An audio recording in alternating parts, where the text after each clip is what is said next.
Hey guys, Cell here, and welcome back to some more Fate Grand Order.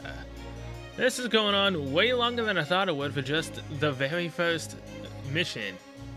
We only got halfway. I was not expecting that to happen. Well, either way, before dawn, or...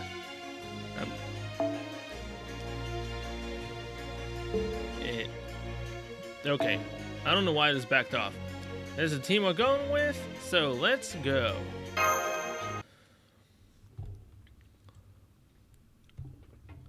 Alright, it's nighttime. This the time the witches come out? How long has it been since I last saw a play? What a waste of time. What a waste of perfectly good lamp oil. What nonsense is this? We worked so hard to build our town hall and to fill it with such frivolity. I don't even see the Reverend here. Where is he? I'm told he had to attend someone who fell ill and can't make it tonight, but this should be enough. Alright, Ringmaster Cell, we're all here. Go ahead and start the show. Let me just check on the actors. Got it.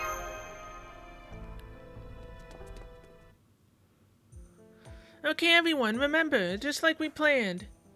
You should already be familiar with the play from looking it over at Chaldea. We may not have been able to bring the actual script, but you should all have your lines from the notes I gave you. Matahara, you'll play the Queen of Sheba.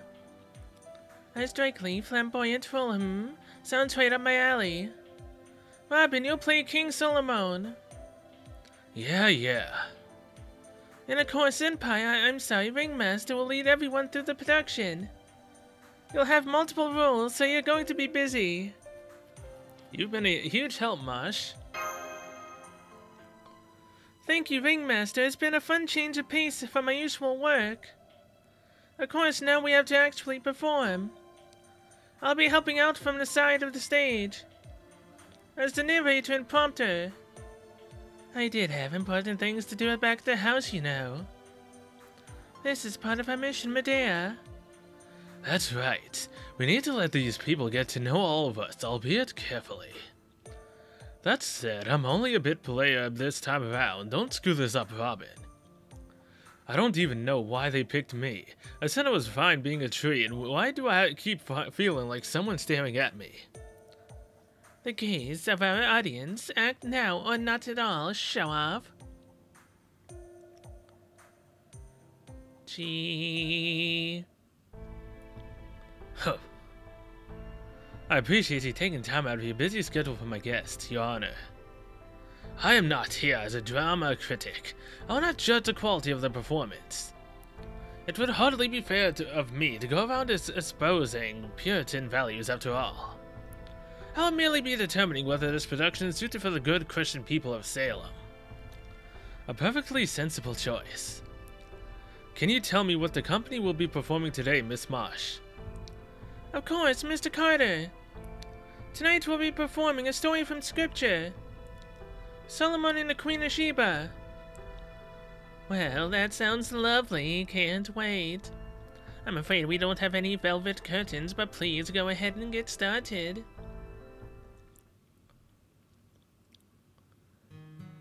Whoa, hey! We got a different little, image of Mosh right here. Cool. Good evening, distinguished guests, and thank you for accepting our invitation. On behalf of the Cell Saga Company, I can't believe we actually went with that name. Are you serious? I would like to say that we cannot express our gratitude to you for taking the time to be here this evening. Tonight we will be performing a story about the most enigmatic queen in the Bible. She was the queen of a prosperous southern nation, somewhere south of Arabia, or perhaps to the east of Africa. This queen was drawn to King Solomon, known far and wide for his peerless wisdom, and decided to journey across the desert to meet him. Already messing us up.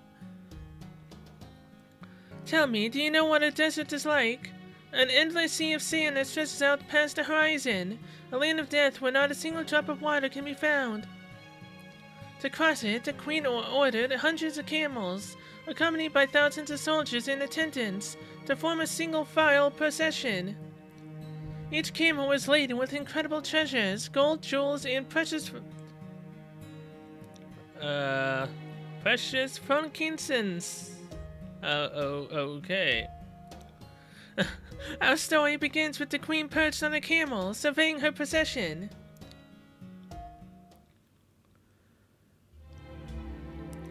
How depressing. I don't mind traveling by camel. But what will I do if I travel all the way to Jerusalem and still cannot meet with King Solomon? Why does this weigh on you so, Your Majesty? You have not thought of nothing else for these entire 2 months of travel. We are 2 days away from the Red Sea Harbor, and Jerusalem is still farther. Besides, see for yourself what mountains of treasure you bring. 120 talents of gold, more than even 20 camels can carry. Sapphires, amber, opals, garnets, and other precious jewels, the finest frankincense our nation has. Never before has such a vast array of treasure been brought on such a journey to cross the desert. More even than that, Your Majesty's beauty is renowned far and wide, king or not. There's no man alive who would refuse you. Is that so?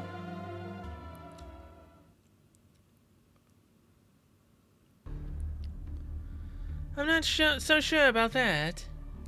These treasures are merely tokens of my good intentions, to show the people that I am trustworthy. The true cargo I bear lies within my heart. For this man was born to be king, and has been blessed by God himself. I'm afraid I do not understand. This man may be a great king, but he is still just a man. If you flatter him, he will be a grow conceited. If you appeal to his greed, riches will blind him. If he is truly born to be a king, then not all the more reason for him to rest on the laurels on his lineage. It is true that Israel is much more peaceful and far easier to trade with now than it was under his previous king, but I still have my doubts about his wisdom. Keep such thoughts to yourself now that the harbor is in sight. One never knows where the ears of the king might be lurking. As you wish. What's this? Caravan leader. Something is amiss at the head of the procession. It appears to be an ambush by bandits. They never learn, do they? We should be nearing an oasis. Thieves often congregate in such areas, so I expected some issues as we drew near. Some poor fools cannot resist the temptation of our caravan offers and the possibility of its riches. If you expected as much, then I trust you have also prepared for such attacks. Is there anything I can do to help drive them off? Surely you jest, Your Majesty. Rest assured that all is taken care of. We have plenty of capable fighters at our command. These fighters do not merely work for money. They are warriors of honor, faithful to queen and country. I will send them out alongside our own soldiers post-haste. My, but aren't we pompous all of a sudden? But very well then, I'll leave you and your fighters to your task. Alright, so we're actually going to be fighting for this play. So I'm assuming that the play is going to be lasting throughout the entire last bit of this very first mission. I totally wasn't expecting it to go on this long. Usually they go on for maybe 4 rounds and then we go on to the next one? Or did I get too complacent with the whole beginning, middle, and end stuff I was doing in Shimosa? Because at least with that, I knew where the beginning and end would be for each episode. This, on the other hand, oh boy, I don't know when it's gonna end. It could end in 40 minutes, it could end in 50. It all just depends on how the cards are played, literally. Alright, is that for Passion Lip? I don't think Hell no. Can you? No. I need to level that skill up to be able to do it. Alright, Lip. It is all up to you now. You have your Noble Phantasm, so can you possibly take out at least one? I mean, the other one's a Berserker, so you might be able to do more major damage. Guess we'll find out. Brynhild Romantia!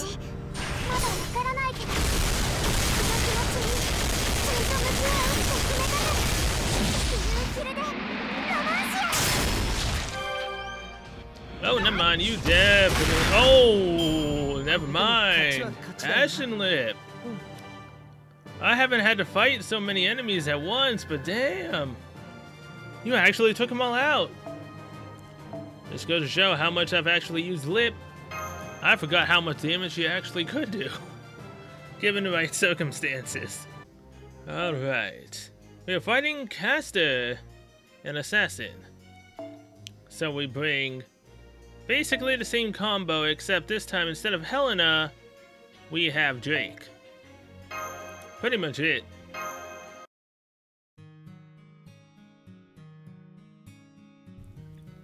Thanks to their capable bodyguards, the Queen's possession easily fended off their attackers. Soon after resuming their journey to Jerusalem, the procession arrived at the Red Sea Harbor.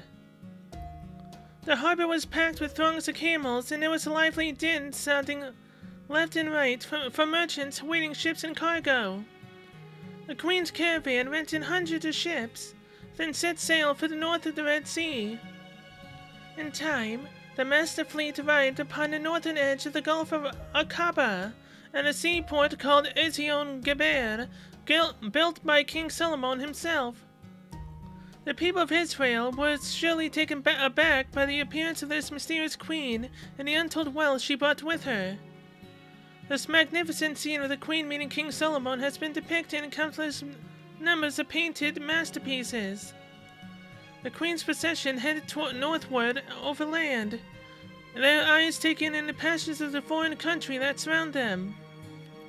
Then at last they arrived at a point where they could just barely make out Jerusalem's glittering white ramparts. And yet something seemed amiss.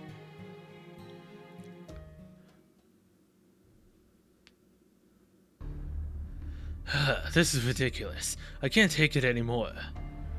You seem upset, my retainer. Yes, Your Majesty, I am. We've been stuck in this village within a ravine for an entire week. If we don't get moving soon, the soldiers and camel tamers will start to get homesick. What say the messengers we sent about ahead to Jerusalem? I've sent them countless times, Your Majesty. I even wanted to try and negotiate our entry myself. It's just, the guards keep inventing reasons to turn us away at the gate. They're hopeless. Even showing them a list of all the gifts we bring for King Solomon has done little more than warrant a smirk. I see. Then perhaps it is time I met with them myself. Tell the caravan to loosen their loads and make themselves at ease. Your Majesty. If one thing's done right, do it yourself. Your Majesty, please, you mustn't go off on your own. There's a flock of sheep coming this way. I'll have the guards chase them off. No need for that. This is not our kingdom, so we shall be the ones to make way. My, these sheep are nice and plump, and their wool is soft and well kept. This is indeed a rich land. Ah, David, why? Well now, it isn't every day one comes across such an esteemed noble. Good day to you. Stay back. Who are you? As you can see, I'm merely a passing shepherd. A harmless, friendly young man who enjoys nothing more than singing and dancing. Are shepherds so rare where you come from? No, they are not. I do beg your pardon. You must be the travelers that have been staying here in this ravine. This place is ill-suited to making camp. Have you run into some manner of trouble on your journey? You are quite perceptive, young shepherd, as luck would have it. I see. That is certainly odd. Jerusalem is supposed to be a city of compassion, a place that will open its gates to anyone. How terribly embarrassing that it has seen fit to reject guests who have traveled from so far away. Can you tell us what Jerusalem is like, young shepherd? What do you think of the great king's city? Well now, I can hardly refuse to answer a question from such a beautiful lady, can I? Your Majesty, surely there are far better ways to pass the time than in the company of this ill-mannered youth. What's wrong with it? I'm having a perfectly lovely time. Unfortunately, I haven't been to the city myself in quite a while, but I do hear rumors from time to time. Jerusalem is a city like no other. It is truly the center of the world. Its ramparts stand tall against any threat, and its palace is the height of luxury. I believe its most beautiful feature is the temple its previous king wished to build really badly. They say it's a truly impressive sight. I implore you to pay a visit yourself after you arrive, my lady. I think I shall do just that. What about the people who live there? Have they no complaints at all? Good question. I suppose I must simply say that it seems the king is doing a superb job. Each and every one of his people speaks of him with reverence, with language as lyrical as poetry. They say that he is a fair and not just judge, possessed of true wisdom, that he was born to be the perfect king. True wisdom. But ripe fruit inevitably draws pests. The fruit itself may not be to blame, but alas, there's nothing one can do about the laws of nature. Thus do security and abundance inevitably lead to avarice and arrogance. I knew it. Your Majesty. Wait, does this mean the gatekeepers expect us to bribe them? Even after our messengers have long since paid our toll. Well, I'm afraid there isn't much a lowly shepherd like me can do about that. The best I can do is join you in conversation here in the shade for a fleeting moment. Oh, unless you would also like me to play my harp. No, that will do. Thank you, my good shepherd. By the way, I noticed a number of your sheep have injured their legs. Could I buy them off of you, so that I may treat my subjects to them? Well, that would be a great help. I cannot think of a more advantageous trade for both of us. Alright. I just remembered something else that you may find of interest. It is perhaps a bit spooky, but... Hidden gates, you say? That's right, gates. Jerusalem is a big place, with many people coming and going as such. The ramparts contain a number of side gates. A holy gate reserved for God, a gate for chariots, and a gate for merchants, a gate for slaves, even a gate for shepherds. And while I don't know whether it really exists or not, I've also heard there's a forbidden gate for Ruach, for spirits. I think I said that right, I don't know. They say it is dark even during the day, and that the dead themselves make use of it.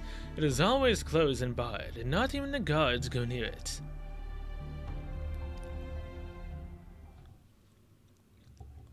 Why'd you need to blush? Thus did the Queen of Sheba learn of the hidden gate into Jerusalem from a mysterious young shepherd. The Queen stole away to Jerusalem in the middle of the night, taking only a select few of her servants. She said that if the front gates would not be open to her, then she would simply sneak in the back. None of this is written in the Holy Scripture, but please do not call it heresy. No matter how our company may use our imagination to help bring this story to life, it will do nothing to diminish King Solomon's greatness or the Queen of Sheba's beauty.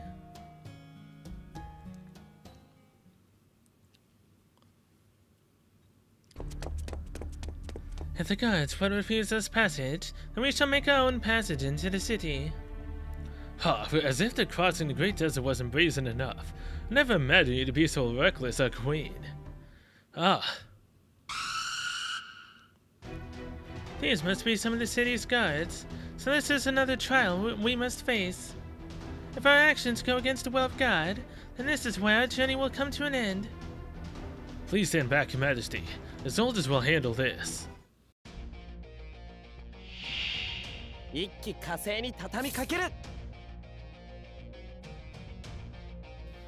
Alright.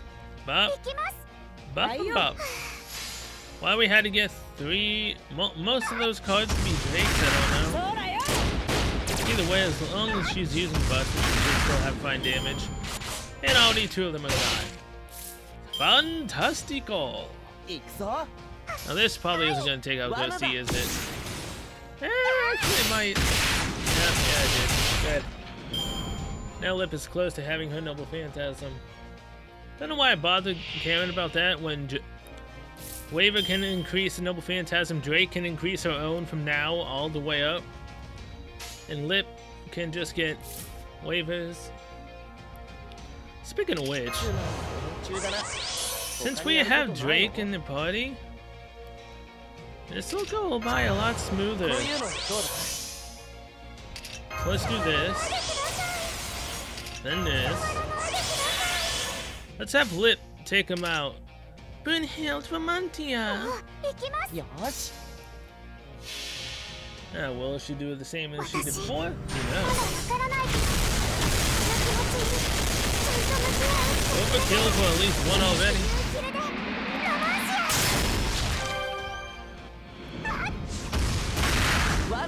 And goodbye. Thank you. 3 turns, going into turn 4. And who are we fighting? Wait, we're fighting an Ifrita. Cool. We haven't fought an Ifrita in a while. Now, hitting pieces of the Phantasm. Damage. Now, Golden the Wild Hunter. Brave Chain. Let's go, Drake! Albeit this is a AoE Noble Phantasm. As much as I would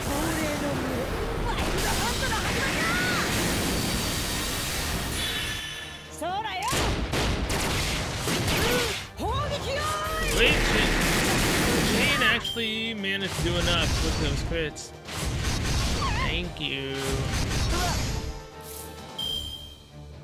Let's do. Oh, hey! Look at that! A returning formation. Take it in. There we go. This should do a decent amount as well. Especially with the reduced defense. Oh, hey! And Ifrita's stunned. Hell yeah. Ifrita is good. 43%? That. I don't know why it's 43,000. Ah, so close. So freaking close. You can't beat us, you know. Oh, hey, Drake, finish her off. GG. 7 turns, not bad. And that is part 2 of the play. The play is going to be coming to an end, I believe. Next time.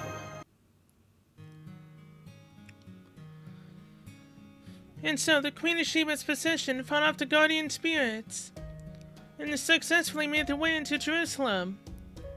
Soon the king learned that a foreign queen had entered the holy city, and the front gates were finally opened. Thus did the parade of camels and ostentatiously dressed attendants make their way through Jerusalem. Though the people of Jerusalem were accustomed to luxury, the riches that the queen presented to the king must surely have made even their eyes pop. The lavish spices they brought with them also proved to be incredibly popular, and soon the holy city was filled with their scents.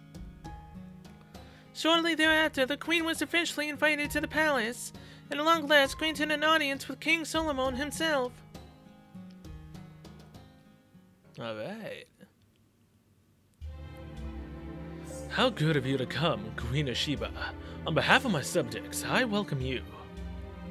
I extend my hospitality to you and your people.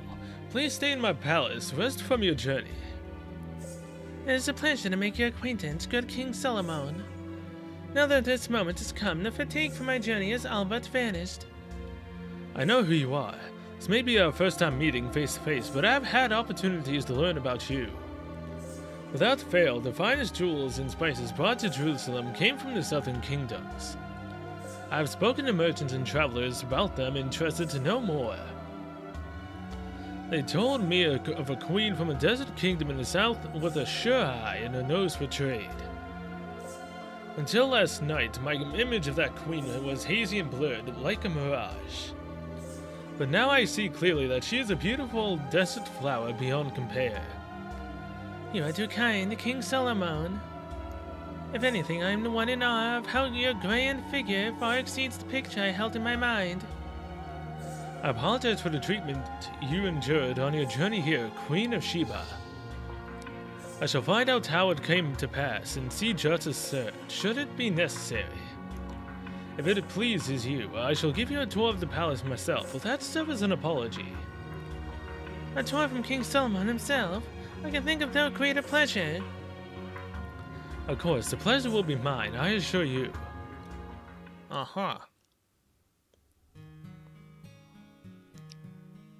The two rulers proceeded to walk around Jerusalem palace and chatting happily all the while. Every one of the dancers performed, the harp songs played, and the dishes served was truly exquisite. But the palace that the Queen of Sheba was most impressed with was indeed the very building the Good Shepherd had told her about. The magnificent Temple of Jerusalem stood even taller than the king's own palace. Atop its great altar, burnt offerings were made to God.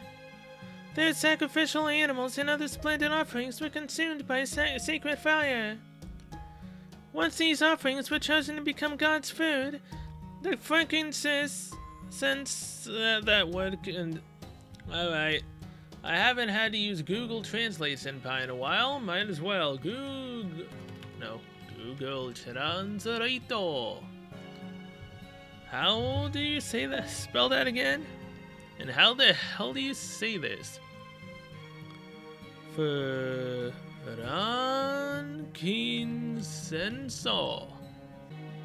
Frankincense. I was basically saying it right, but just a different way of saying it. Frankincense.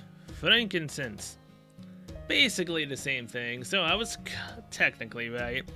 Which would later be chosen as one of the three wise men's gifts, was burned like firewood. While bearing witness to these amazing spectacles, the Queen casually posed King Solomon a series of questions. Indeed, these very questions were the Queen's purpose in venturing to Jerusalem. A quest begun in the hope of appraising the King's wisdom, distinguishing his worth and getting a true answer to questions she had long pondered. Some scholars say the Queen had only 2 questions, while others claim she had many as 19. Whatever their number, King Solomon answered each in turn, and the Queen marveled at his wisdom. In that moment, she decided to entrust King Solomon with 3 most precious riddles that she carried deep in her heart. Solomon in turn honored his noble guest by having as many retainers line up along both sides of his throne room. I don't know why I said room. So began a battle of wits to test the merits of each ruler. There could be no room for failure. As silence hung in the throne room, the audience watched with bated breath.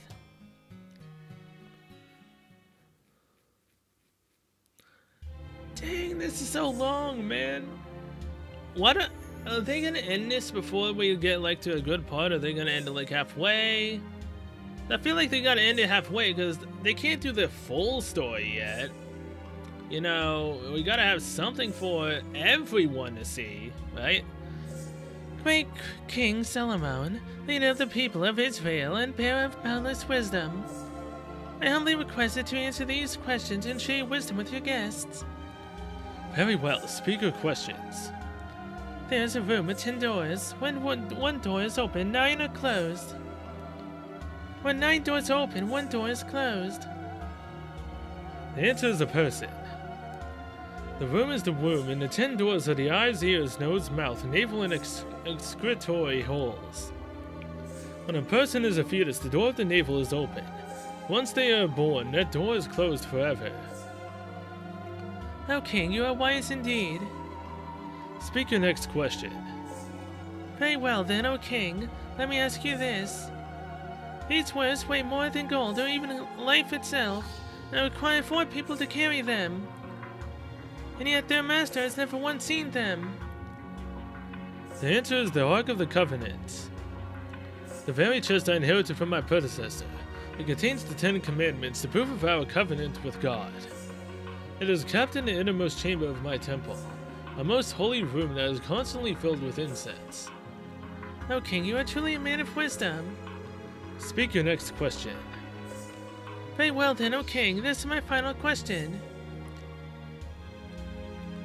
This ocean is calm. A ship sails forward against the wind.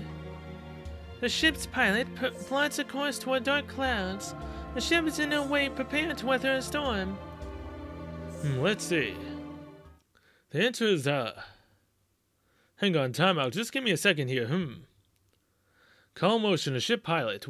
What's that all about? Uh-oh. Hold on just a moment. I can answer this. Oh yes, great king, please tell me your answer. What's the matter, Solomon? Hurry up and answer her third question. I'm trying, but my script only had 2 riddles. Oh, that can't be right. Wait, I don't see it in mine either. What's going on? I could have sworn Anderson's manuscript had all 3, huh? My sis, don't tell me the great King Solomon can't even answer a simple riddle. Well, what say you, your majesty? I'm following my script to the letter, okay? I didn't have any response lines in mine either. Damn it, Mata Harley, I can tell you're enjoying this. Yeah, I've got your answer right here. Why wouldn't I know it, as Solomon knows everything? Please stay in character! That riddle was so easy, it is not worthy of an answer. What say you, my trusted advisor, would you like to answer this one in my stead? You may even just offer a hint if you like. Why are you putting this on me? I swear, Medea ended up adding the fake Medea added a 3rd riddle. And I mean, technically speaking, the Medea could be the Queen of Sheba herself, but at the same time, I'm pretty sure the Queen of Sheba was the one who literally, we met at the beginning. So unless she can do a clone and whatnot, I'm not sure.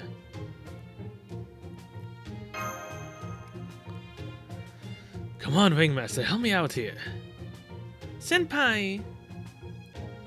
What does it have to do with the desert? Maybe it's the difference between you 2 rulers.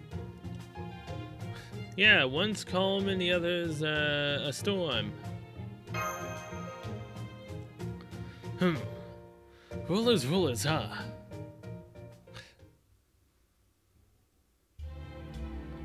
What say you, our king? A fascinating riddle. It cuts to the very core of our 2 perspectives. If I answer incorrectly, then Israel will lose a precious friend indeed. The answer is a nation. When a capable sailor takes the helm, the wind may carry him faster than ever. Much as the sea might appear the same everywhere, it is far from a single thing. It is made of numberless droplets altogether. Even when it appears calm, its surface hides unforeseeable waves and maelstorms. It is like the grains of sand that make up a desert, like quicksand lying in wait for its prey. Very well then, O king. Where lies the ship's destination? The ship stops for nothing. But it is not a ship that runs from danger, nor one that drifts upon the waves. It is but driftwood that will sink in the fullness of time. The pilot knows that an unavoidable storm is coming and sounds the alarm. Only a ship that endures tribulations will see the glorious light of day that awaits in a new world. O king, you are indeed a wise leader worthy of this nation. Queen of Sheba, I pray that the Lord, our God, sees fit to bless you with his protection. You are no mere guest, destined to while away her time before my throne. Though your kingdom may be but a mirage that lies to the distant south, I hereby vow that our 2 nations shall be allies, you and my friend. And you, my friend. You are too kind, O king, but I am most heartened that my journey here has proved fruitful. Should you ever be in need of aid, in an even greater endeavor, I shall return from beyond the desert and assist you to the best of my ability.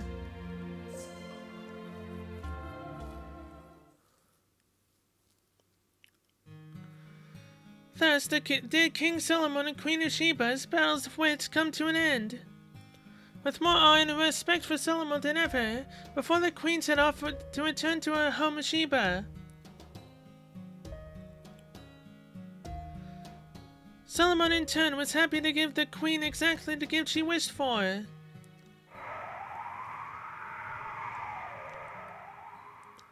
As for what became of the prosperous desert kingdom, of the bond between King Solomon and his queen, no biblical scholar can say. All we can do now is imagine the fate of the legendary queen for ourselves. And thus ends Act 1 of this story. Thank you all for watching. This concludes the Cell Saga Company's special performance of Solomon and the Queen of Sheba. Hey, we're getting a round of applause, alright. Holy crap. 44 minutes? Damn! I was doing just 2 for 44 minutes? Oh my god, Salem literally is the final one, jeez. No battles! Okay then, I guess we're ending this with only 2 battles, and the rest of them. Because this is probably going to take at least up to an hour.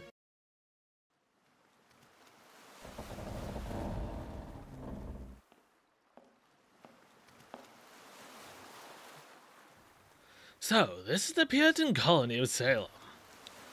Just a moment, sir. We finally managed to dock. You're the only cargo one loading here, sir. Certainly fine by me, though, since you already paid for a passage. Pretty rough storm we had to sail through to get here, though. You're doing alright. I'm on land now. My work is on land where man lives and works. There's no land inhabited by man here or anywhere that is free of sin, not even Eden itself.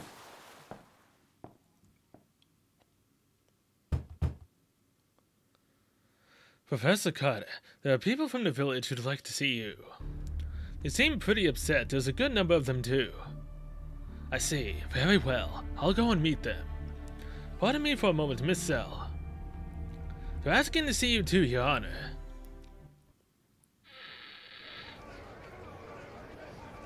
What's this all about? You have a lot to answer for, Mr. Carter.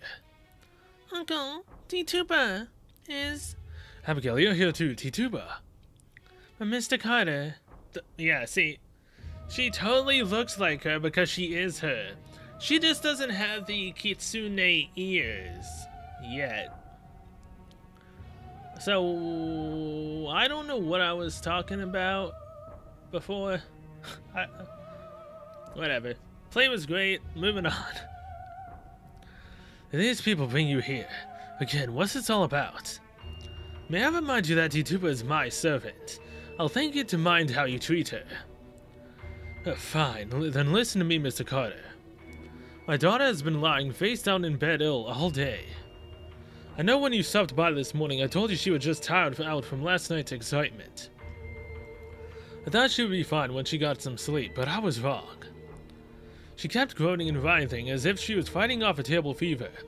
I tried to give her some bread and water to help her calm down, but she refused. I was at a loss for what to do next, so I asked the Reverend to come take a look at her. But once he arrived, she seemed to be suffering more than ever. So how so exactly? Well, Reverend. Yes, it seemed to me as if she was possessed by the devil himself. She cried out with a shrill, inhuman voice, and tried to strangle me with such strength as no child should ever have. We held her down as best we could, till she finally passed out and went limp. We then went to change her sheets. Whoa. I found this strange and devilish charm within the straw. According to Putnam's daughter, it was Tituba who made it. Oh my.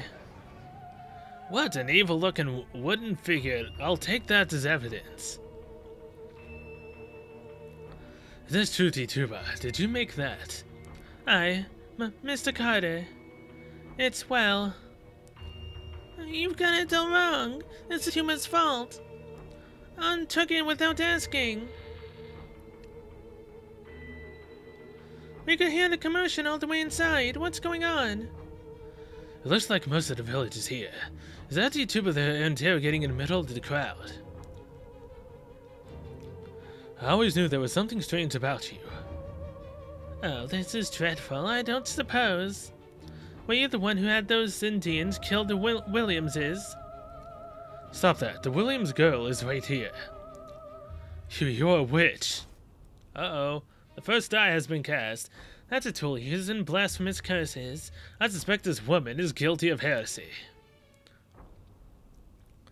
Who are you? The name's Matthew Hopkins. I had just arrived here on a boat from Boston. As of tonight, I have been appointed Salem's head judge by order of the governor. Who do you think you are? Barging in here all... What's this? Oh my. This really is an official notice of appointment. That of a superior judge, no less. I apologize for my rudeness. Pay it no mind. These are extraordinary circumstances. People of Salem, I first ask that you calm yourselves and regain your composure. The devil's power is at its height in the hours of after dark. We must not let our fears guide our decisions. I hereby order that this slave be taken to custody and interrogated. I will hear what she has to say in the morning. D2 is in danger. Don't do it, Zell. I mean, Master. Please, just stay out of it. You can't interfere here. You need to remain a bystander right now, or you'll get swept up in this as well. What do you mean? Can't you tell? It's begun. I'm glad to see you are willing to cooperate. Mr. Carter, as her owner, I'd like you to accompany her to the town's holding cells.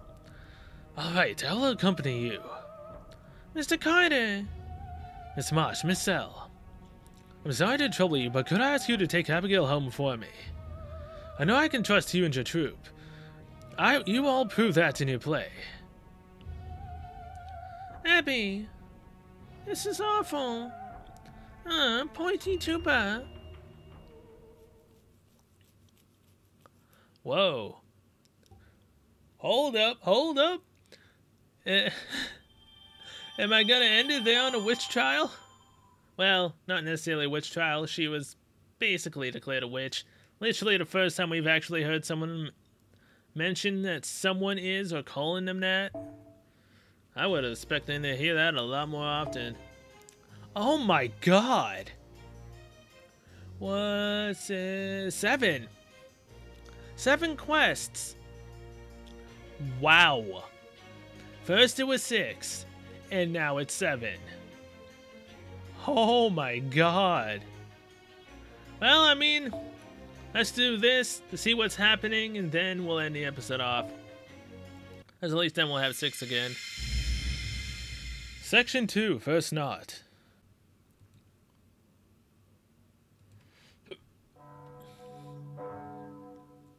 And it's morning. How's C-Tuba doing? The next day. Salem Day 2. I see. So Master went to the village in order to accompany Master Carter. That's right. Robin went along too to keep them safe. She said she's hoping they can determine whether that figure really is cursed or not. That's part of our investigation. It looks like we'll just have to rely on Senpai for this. True. We need to be especially careful right now. How's Abigail doing? Abby hasn't left her room since last night. I tried bringing her something to eat, but she wouldn't even touch it. Nurse went climbing up to the roof earlier. But I have no idea what she's got in mind. Drag her out? You know, ever since we got here, Nessa's been acting like a cat on its last nerve. Maybe she likes kids more than she lets on. Anyway, it's hard to sing Abby so down in the dumps. Servant or not, D-Tuba clearly means a lot to her. Seeing D-Tuba thrown in jail must have shocked poor Abby. She is very different from the other children here, isn't she? There can't be many children as sensitive as her in this time period. It's especially unusual that she would be so close to a, well, a slave. I'm not so sure about that. It is simply in her nature to be kind. Anyone can be compassionate like she is, it's just a matter of actually wanting to. I agree with Sanson. Prejudice only takes root in certain environments. Abby lives a relatively wealthy life, at least by the standards of this colony. And she seems to have a very good education as well, thanks to Mr. Carter. And somehow, even after the loss she's suffered, she's held on to her natural cheerfulness. I think that might be her greatest strength, but she still couldn't have done it alone. It's only because D-Tuba, someone else who knew her parents well, was there beside her. It must have been a big help to have a close family and friend around to talk to with her parents gone. That's why she's taking this so hard. She's afraid she's about to lose someone else she loves again. You know, when I put it that way, it kind of sounds like someone else we know, doesn't it? About that, when we went to look for Abby after she ran away yesterday, I found out that... From an extreme fear of the Native Americans, huh? Yes, but it wasn't just fear. It was, I'm not sure how to put this, loathing or maybe a strong fixation. Whatever it was definitely unusual. So that's also why you felt there was something different about her then. What did Master have to say about that? Medea, where were you this morning? Answer the question, Mosh. Well, yesterday I was still processing it myself. Along with everything else that happened last night, I never got a good chance to tell her. I see. That may actually be for the best. What do you mean by that, Medea? I turned the house into a magical workshop. I just finished the rite a moment ago. Are you sure that was a good idea? That seems like the thing we really should have asked Mr. Carter about. Oh, don't be such a wet blanket. I had to do it if we were ever going to contact Chaldea. Regardless, that was awfully bold. Especially given the circumstances, people might have seen you. Were you in your spirit form? Yes, what's more, you should all be able to use your spirit forms now too, at least within a house and its grounds.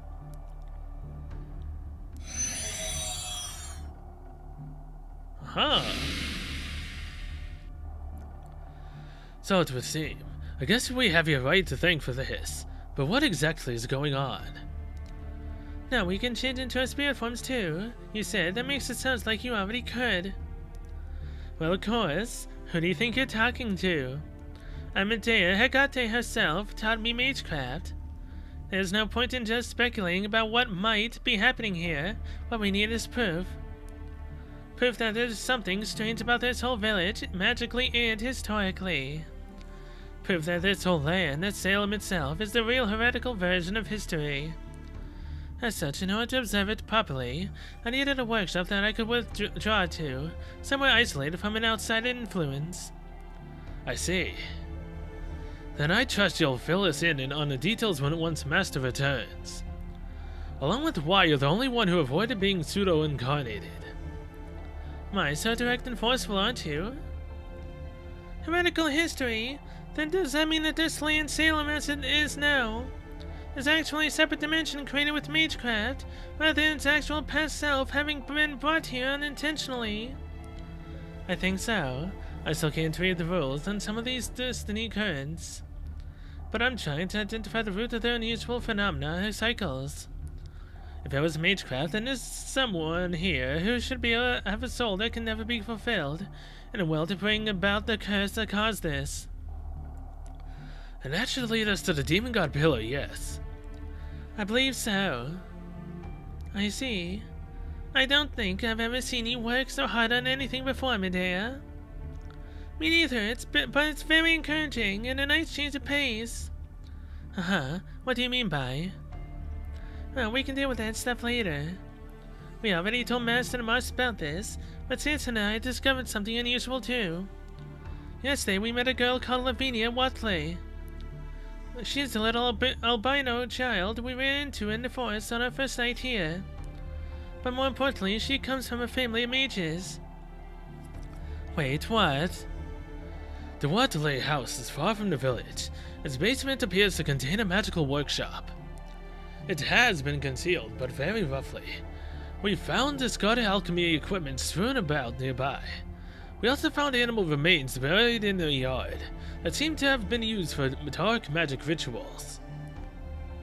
What did this underground workshop look like? Does this mean that girl's family are practicing mages? Well, I'm afraid we still don't know for sure. Neither Mata Hari nor I could have gone inside without her leaving a trace. That sort of thing is more up Robin's alley. There was nothing more we could do. Without Master's permission, we couldn't risk getting any closer. Even if we could have used our spirit forms, we couldn't know we wouldn't be walking into a trap. That's okay, just knowing that there's a magical workshop there is more than enough. We still need to be careful about how we handle this, though. If the people of Salem find out that Watley is a mages, it's not telling what they might do. Marsh, I believe you also said that Lavinia and Abby are good friends. Yes, that's what Abby told me, however. And it also seems that the people here strongly dislike the Watleys. I don't know how much Abby knows about that, if anything. Mages, huh? That could be even worse than the clergy. Also, may I see something? I'm not sure if this is because of the rite you completed here in Medea, but... Oh, did you remember something already? Go on, tell us. Yes, I did. Something very important, actually. That new judge who showed up out of nowhere last night, Matthew Hopkins. I know him, or rather, I know of him. He is, like me, one of the most famous executioners in history. He is, and he's not really a judge. I couldn't make heads or tails of that man. Who is he? He's... Wait, stop. Good morning, Abigail. Morning, everyone. What were you all whispering about? Nessa, tell me about how my uncle is out with Miss Swingmaster right now. She went to see how T2 doing, right? That's right. So please don't worry, Abby. I'm sure Senpai Mr. Carter will clear T2's name. Yeah, I guess you're right. Plus Nessa's here too. Nessa, what about her? The young girl refused porridge. I added spice. She ate. What's she trying to say? Is that we talked about all sorts of things while I had my porridge. And she told me that if I found any bad guys, she'd beat them to a pulp. That she'd make them completely evaporate before even a drop of their blood has a chance to hit the ground. What are you telling a child? What the hell? It sounded but truly frightening, but I also kind of want to Okay. So Nessa starts talking about how she doesn't mind getting felt up. As long as they don't say anything bad about her body, she's completely fine with it. And now she's telling poor Abby about how she'll take out enemies before their blood will even spill to the ground. And now Abby wants to kind of see it. Of course, I would be delighted. That's not a violent performance release and what we're going for with this troupe. Maybe I should pray to God and ask for forgiveness. At any rate, we have a lot we need to discuss with Master as soon as she gets back. You mean about your plays? Yes, of course. Specifically, we need to discuss the tragedy and comedy taking place right here on Salem's own stage.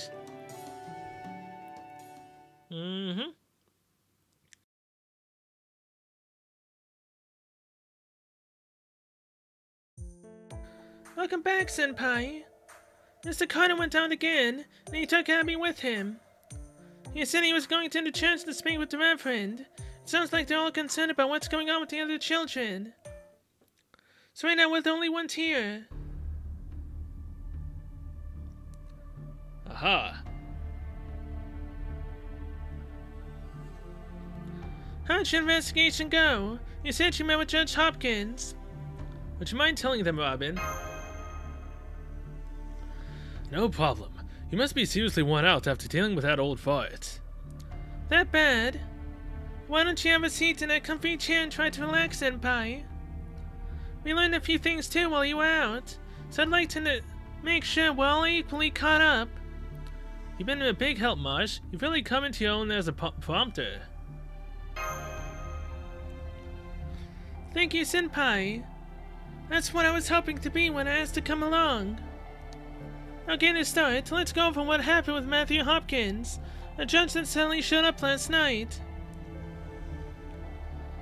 Man, I don't know what that Hopkins guy deal is. First of all, Master Carter and me went to the town's holding cell to talk to Tituba. But all the guards would tell us is that she wasn't allowed any visitors. Orders from the top and all. So you weren't permitted to see her at all then? Nope, turns out that in this case, holding cell is just a fancy way of saying underground prison. I snuck a quick peek inside the cell and it was a real hellhole.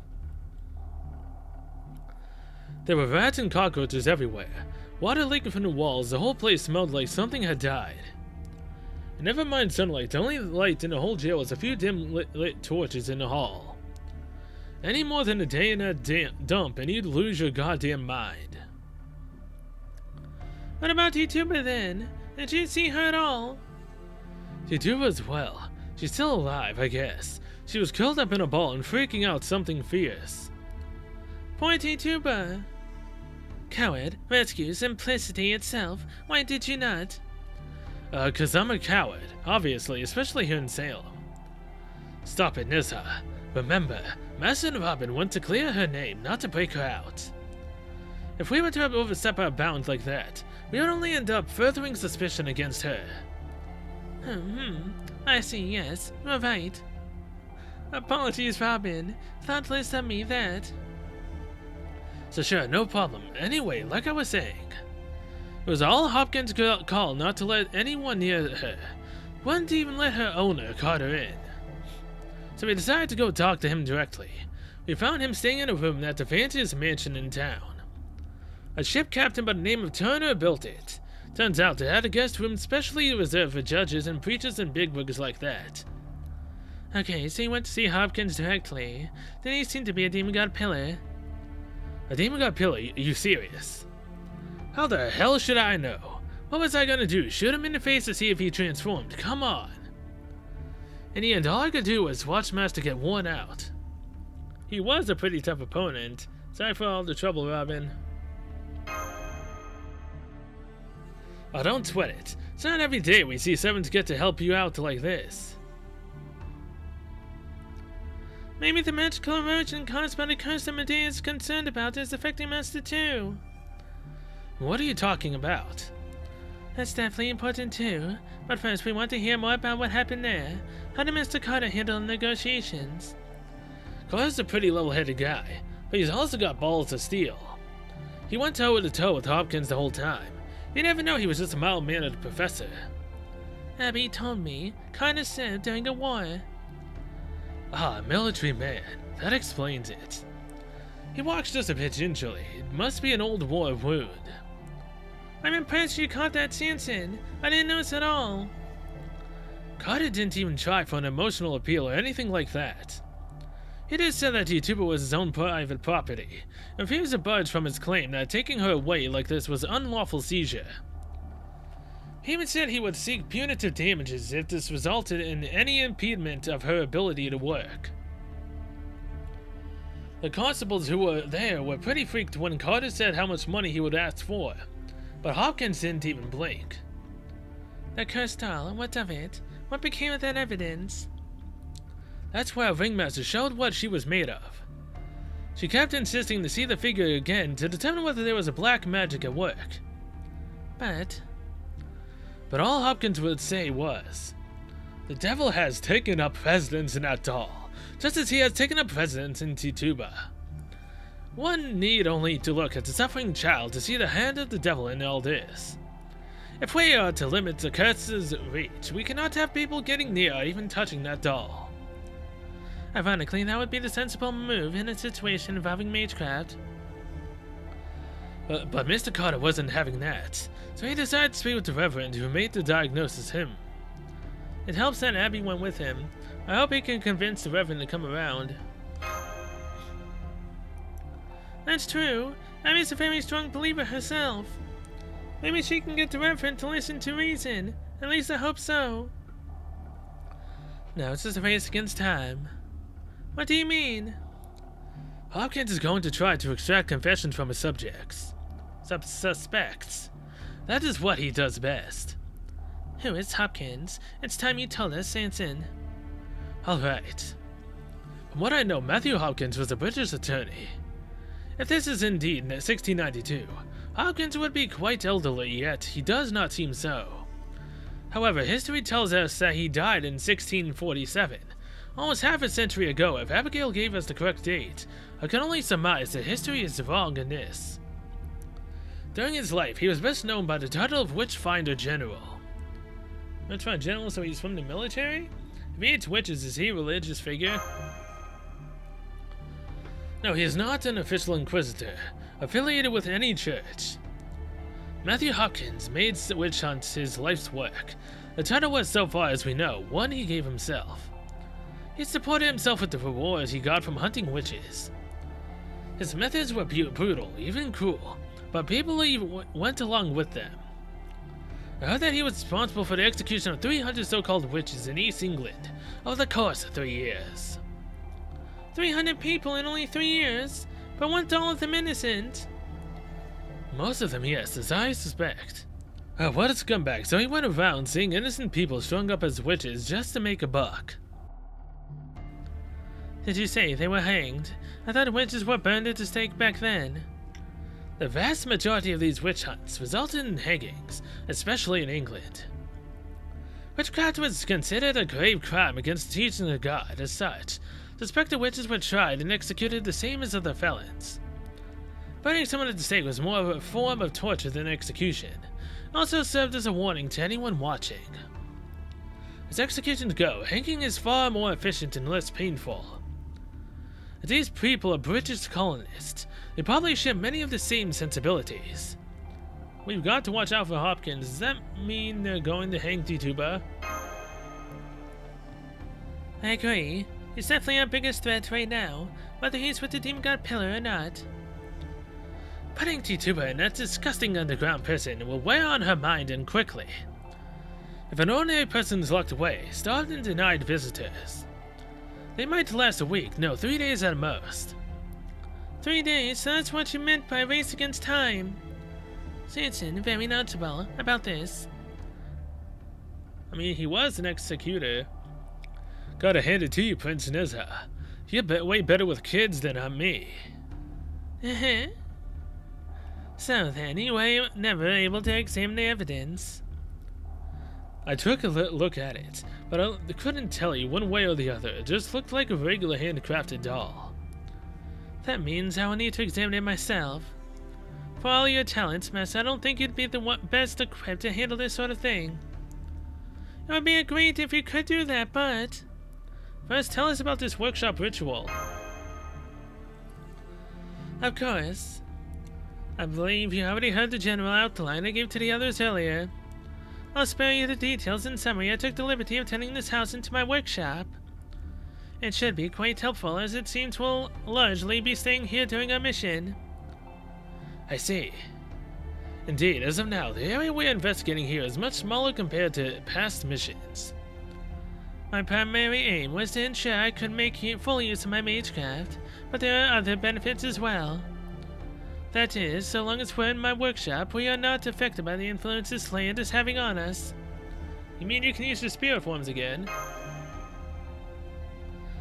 Right, but that's only a very small part of all this. Oh? Can anyone here describe what Tituba looks like in detail? Huh, what do you mean? I know she's a mild-mannered woman with brown skin, but, well, that's strange. What about the color of her eyes, her hairstyle, her build, her age? Now that you mention it, I can't remember anything like that. Oh man, I can't either. What the hell? Damn, you're right, Medea. We didn't even know we were caught in the enemy's trap. So then, something's been interfering with our awareness, or maybe our memories. And as long as we're inside this workshop, we're not subject to that interference, correct? Right, and this bounded field can so easily interfere with the seven senses. It must be the sort that would typically require a divine spirit to create. And yet we still can't get a firm grasp on it. It's like it slips away whenever we try. You discovered this, Medea. What do you think? Isn't it obvious? Tituba has been concealing her true appearance all along. Actually, she is the one who strikes me as odd at this point, more so than Hopkins, in fact. If anyone here has a connection to the Demon God Pillar, I'd bet it's her. Ideally, I would have liked to examine her after she returned here from Mr. Carter's house, but since that no longer seems to be possible, I'll just have to go examine her myself. That seems like it'd put you at a hell of a disadvantage. Well, I guess you're the only one who hasn't been affected by the bounded field. I guess that's why you're the Queen Witch or whatever, yeah. Hey, you know it. I'm the baddest witch of all. No need to be shy about it. Huh, kinda thought that might piss you off. Guess Salem agrees with you or something. I know we're already asking a lot of you, Medea, but there's something else we need your help with. Alright, what about contacting Chaldea? I've been focusing on getting the workshop done, so I haven't made any progress there yet, but I'm about to. I'd give it about a 50-50 chance of working steadily. Master, I think this is your call. To be focused on saving and possibly capturing Tituba, while I'm making contact with Chaldea. Let me see what Mosh thinks. Can't just throw Tituba to the wolves. Yes, I could let my older sister in this case, Mosh, or my Kohai, decide, but I don't want to leave Tituba to the wolves. Well said, Cell. Any master that would make a child cry, no matter master of mine. I wouldn't make Abby cry. She made me cry though when not coming home. Not literally, but it did suck. Anyway, there might be a whole bunch of problems we gotta solve. It's not like we've suffered any losses ourselves so far, right? So don't get mad at me for saying this, but I don't think contacting Chaldea needs to be a priority now. Huh. See? You don't want us to contact Chaldea. Oh, you're backing me up on this, Medea. Yes, I agree. Given the circumstances, making contact with Chaldea can wait. For now, I'm going to pay Hopkins a visit. Would you mind escorting me, Ringmaster?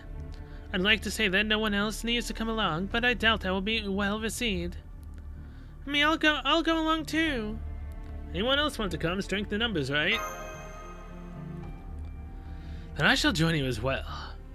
I think there may be something I can do to improve the situation.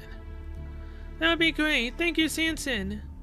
Okay then. In the meantime, we'll keep investigating the village, Robin, Nessa, shall we? Sure thing. Guess we'll head back to the Watley estate. Understood.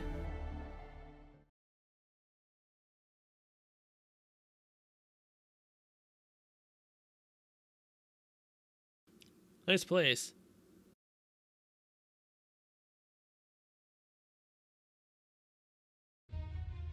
So, was it? I do not care how many times you ask. I will not be releasing a suspect held in custody. If she is truly innocent and if she has nothing to fear, do not interfere with my work. You are oddly presumptuous for a band of traveling performers. Unless you have some personal reason to protect the suspect's detention. Senpai, you sure it was a good idea to face him head-on like this? I already feel like I'm about to throw up. It's the quickest way for Medea to get a look. That may be true, but still. Sal, Marsh, you need to keep Hopkins talking. Make him show you the evidence he seized. Easy for you to say. Okay, here goes. Absolutely not. That evidence is crucial to this case. This is not up for discussion. Come on, isn't there anything we can do? Saw that one coming. Why are you so fixated on this object? Slave woman has already admitted to making it. That may be, but... Your Honor. And who might you be? My name is Charles Henry Sanson. I'm a member of the Sales Saga Company. A Frenchman, eh? You're certainly a long way from home. Indeed, I've been wandering for a long time, but I also know a thing or two about medicine. In fact, I have treated a significant number of patients. Furthermore, I am told there are people here who have fallen ill, with children among their number. So if it would please your honor, I would ask your permission to examine them. Well now, this is a surprise. You a doctor. No doubt you mean to charge exorbitant prices for such potion or such. Or perhaps you are a heretic yourself. Nothing of the sort, your honor. For example, I can see that you suffer from joint pain. And what does that prove? The same could be said for most men my age. I'm sure the inclement weather has been lately doesn't help. Perhaps your aching joints have put you in a foul mood. I can also see that you enjoy your liquor, but don't care for a lot of milk in your tea. If I may, I suggest that you do refrain from drinking too much. It would also do you good to eat more fresh vegetables rather than subsist on only bread and meat. I suggest courgettes, zucchini. I also recommend salad with parsley and apple vinegar dressing. It will help with the pain. They do say diet is the root of good health. I can't say I approve your methods, Frenchmen. Any layman could do the same. I can all but hear you shouting that you aren't like those ghouls who think that applying a few leeches entitles them to a reward. Very well, I shall grant you permission to examine the patients. However, you are not to harm or puncture their bodies in any way, nor are you permitted to administer anything brought in from outside their homes. Also, you may charge no fee. You will be paid a fixed amount per household from the village coffers. Thank you, Your Honor. That is more than enough. That's great. Now we can examine the village as much as we like. Plus, I think this could help with our investigation rates, Senpai. Wonder if we could convince Hopkins now. That's a very you way to handle it, Jansen. True, he does seem to have softened up a bit. Hopkins, your first responsibility lies neither to the villagers, nor to your decrepit knees and back. It's to the health of a valuable witness, Tituba. As a fellow woman, I'm going to examine her, whether you like it or not. Give me the key to her cell, now. But Medea... I'm sorry, Mars, Ringmaster, there's just something about this man I can't stand. Well now, if you come to perform a farce, I'm afraid you are in the wrong place. And what about you? Are you really fit to serve as the guardian of that law you claim to be? Medicine is an intellectual practice, and so is the domain of men. Superstitious nonsense women espouse as healing is nothing more than witchcraft. Tell me, woman, are you a witch? I am wisdom itself, deep womanly wisdom. Clearly, you do not believe that women have anything useful to offer in their experience or stories. Watch your mouth. How dare you address His Honor that way? Hold, these people didn't come here to enact violence. I've heard stories myself, you know, including ones about thieves who disguise themselves as traveling performers. Indeed, I see now that such a cover would be perfect for those with larcenous intent. Cunning clowns win over the children and obscenely dressed dancing girls beguile good upstanding men. They mislead the townspeople with caricatures of bystanders and voyeurs, then take advantage of the commotion to steal from them. At times, they even commit arson or burglary, and disappear like so much smoke. Once they leave, they never return to that village, not even caring what manner of evidence they leave behind. What a foolish, dim-witted notion. Such greedy bandits could never hope to perform a refined tragedy nor a moving comedy. None could ever compare to King Lear or the Merchant of Venice, as I saw them in the London Globe Theatre. Ha ha ha! Damn it, Shakespeare, you're in it for it when I get back. Don't lump us in with the bandits like that. Well, that's right. We're performing the best we can. Hypocrite, arson and burglary are precisely what you yourself did during your witch hunts. Still, could it be that he regrets his past now? It almost seems like he's trying to make amends. I swear to you that we respect Salem's customs, and we would never do anything to compromise its piety. You don't say. I will tell you now that I sent a messenger down to Boston to visit someone who knows the city well. And he reported back that no one had ever heard of a troop calling themselves a Selasaga Company. That is not in itself a significant problem. Massachusetts has not forgotten the Boston witch trial of John Goodwin from 4 years ago. 4 children began having strange seizures as expected, and all the witch was responsible for them. Indeed, the devil frequently makes use of women for his evil deeds. How can you be certain that this slave woman is not one of his pawns? And so I declare that Salem must be placed on high alert. There are witches in our midst. The devil is here in Salem. There's no telling what form he may take. Does this mean you're banishing us? So you would confess your guilt by running away. Quite the opposite, Cell. I gave you permission to perform for the entire town. What? And you will perform tonight. You will give a masterful performance that moves everyone here. And in so doing, you will demonstrate that you truly are performers. Gather as many villagers as will fit in the town hall and give them a good show. We just did that last night. That was only a select few. This will be for the rest of the village, and if your play does not move them, I will have you arrested as bandits pretending to be performers, and investigate you all thoroughly. If we succeed, will you release Tituba from prison? That is a promise I cannot make. A crime is still a crime. But I can say that if it goes to trial, your success will leave a much better impression on the jurors. And one more thing, that woman will not be in your cast when you perform. Huh, me? Why? Lock her in a cell as well. Ensure her compatriots do not flee in the night. You can't be serious. You are extremely rude to a judge. Be grateful I did not pass sentence on you here and now. In fact, I will even put you next to a Tituba just as you wished. Hopkins. Truly convincing anguish. I hope to see such pathos from all you actors tonight. But Medea, this is all so sudden. You want us to perform tonight? What play should we? Do not worry, I will select that for you as well.